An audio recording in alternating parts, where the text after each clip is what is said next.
Hey y'all, it's Renee from Zone 9B, Panhandle, Florida region. Welcome back to my channel. Whew, we're in the shade right now. That is amazing because we are with the heat index. My car says we're reaching 100 degrees and I still got a few things I got to get in the ground. I'm already deciding what just needs to be potted up into something bigger and hold until maybe Christmas. After my surgery, I've had about 6 months of time to recoup from that. He said it's a year-long process and I'll be going to like physical therapy at least once a week, probably for a long, many months.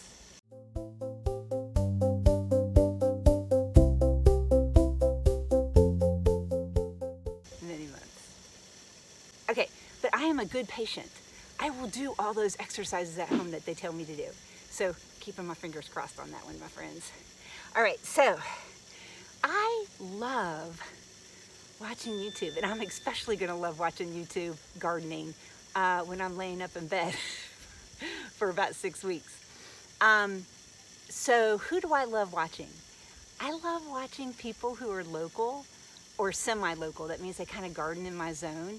Like, I love watching the Wild Floridian.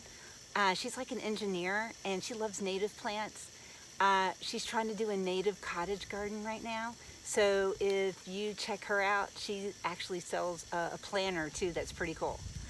And then I also watch, I need to hook up with this lady, like not in an inappropriate way, but like we need to meet up at a plant place nearby because she lives over, I think, in Fairhope or Daphne, and she does a channel, I think it's Gardening for Butterflies, but she does a Sunday morning one where it's just basically a stroll and telling me about her week in the garden, which is kind of neat. And then there are some YouTubers that I watch that I just love their personalities. And so one of those people that I really love watching is Kelly over at Garden Discovery. You should really check her out. Her videos are fun and informative. Another is Flower Hill Farm. I think that's what it is. And she's just delightful. Oh my goodness, what a tour de force she is. But Flower Hill Farm. And one day, not too long ago, she actually owns a nursery and retail gardening store. So she had gotten in something called Cassia. And I was like, Cassia? That sounds really interesting. What is that? So this one is a buttered popcorn scented leaf. I'm gonna flash up the full name because I'm not an engineer, so I can't like read these names very easily for you. I'm gonna take a guess though. Cassia didymobotria. So I'm gonna hold that up so that you all can see it. And I got this one off Etsy from a Floridian lady, and they are very tropical, like 9 to 11, I think. Especially in a sheltered area, making sure it has the right conditions. And it's not going to get super cold. So I think I can do this one. And even if I didn't, it wasn't that much. I think it was like $15. I think the shipping was about the same or almost the same as that. I think it was like $12 or $13 for shipping. But I'm also going to try to propagate it. And I'm going to overwinter that into my garage. I could do the tried and true method, which is, and by the way, when I got this plant, it was this tall, and that was probably a month ago. That's what I'm thinking. But you can see now it is like easily 2 feet plus high. I could lop off the top and break off these stems here and use that, the topped off part. And I know that's going to give me really good growing area for it. But I'm going to try this time something a little different, and I might lop it off like after it's done blooming, because they do have a beautiful yellow flower stalk that comes out from it, and I kind of want to see what that looks like this year. And by the way, if you're looking to see when these smell best, the newer leaves up at the top smell more like buttered popcorn than the ones near the bottom, and it's always nicer if it's sun warmed. You know how that is with roses too. So I'm going to take one of these lower branches off, And I'm going to strip the leaves there and hope that there's enough information where the leaves have been stripped off that it might go ahead and grow from that. So what do I have to do this with before I put this in the ground? Sometimes I do a special mix for cuttings, but for this one, I think I'm just going to use my regular standard. This time though, I'm not using any native soil in it. It's just strictly like compost, peat moss, and a lot of pine bark mulch. And then I'm going to be using, and any rooting hormone works.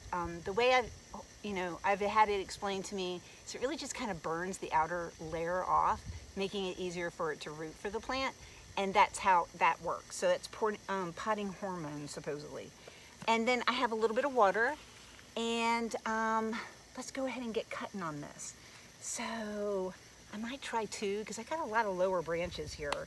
So I don't mind taking a couple of those off. So let's go ahead and do that. So I think this branch is really nice and strong. So I'm going to take that one, and then I'm going to take this one.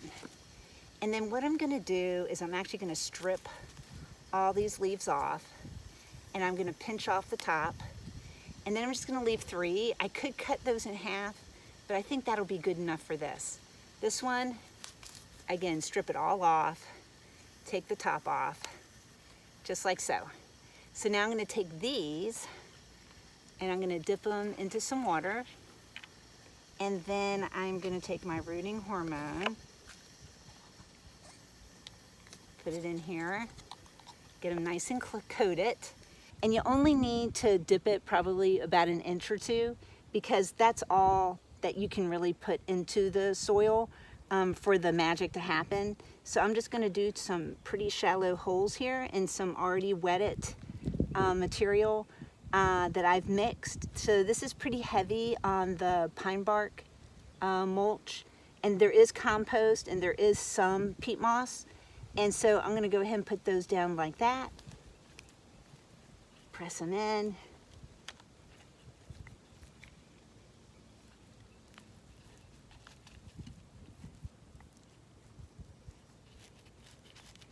And if this doesn't wind up rooting, I know I can just cut the top off and use that, because I'll take some of those branches off of that lopped off top part. But I really want to be able to see the beautiful flower stalks that are supposed to grow on it. It has these beautiful yellow flower stalks. So I'll probably, if I need to take that, should it not survive in my yard this year, if I take off the top and then root it and overwinter it in my garage, it should be just fine. So let's add just a little bit of water. And then this is going to go into a shady area that I know is going to get my irrigation water to it. So we're going to go ahead and put that over there. And then we're going to go ahead and we're going to plant the big plant.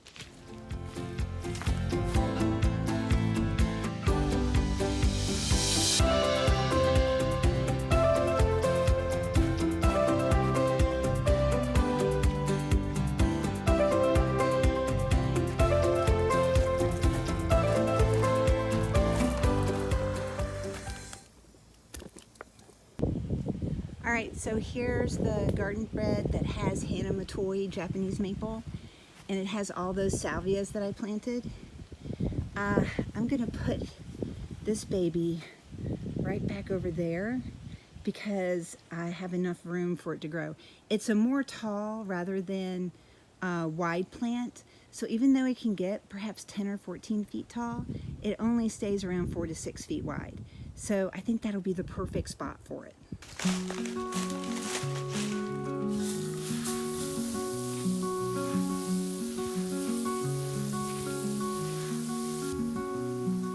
Sunrise and I'm up, dirt beneath my feet, with a shovel and a hoe, the garden I'm gonna breathe, sweet seeds in my hand, dreams of blooms and buds, water can in the other, bringing life from mud.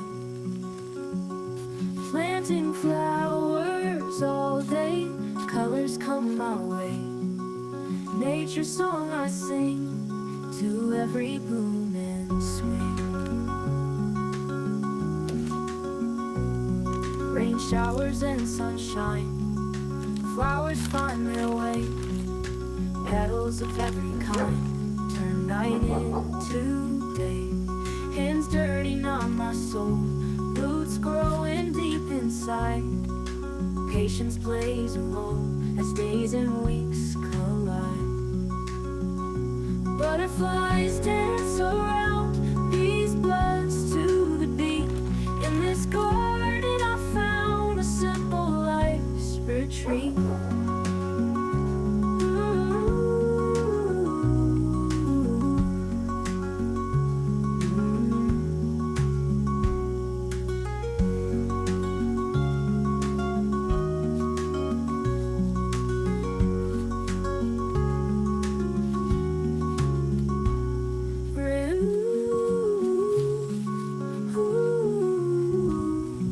Rain showers in my hand, dreams of blooms and buds. Water can any other, bringing life from mud. Planting flowers all day, colors come my way. Nature song I sing to every bloom and swing. To every bloom and swing.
So I put the bamboo stake in just so it has long enough to get its roots established, and it should be straightened up on its own.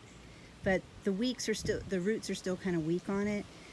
So, and it's in a fresh dug hole. We're gonna give it a chance to kind of settle in, and then I'll just remove that bamboo stake. All right, I hope you enjoyed planting that with me, because you kind of did, virtually, right? Yeah, sure you did. You got some gardening done today. And so I just want to say thank you for everyone who watches these videos and has subscribed and likes them. I sure do appreciate it. And I hope you're able to go out and make something beautiful in your world today too. And until the next time in my garden, bye y'all.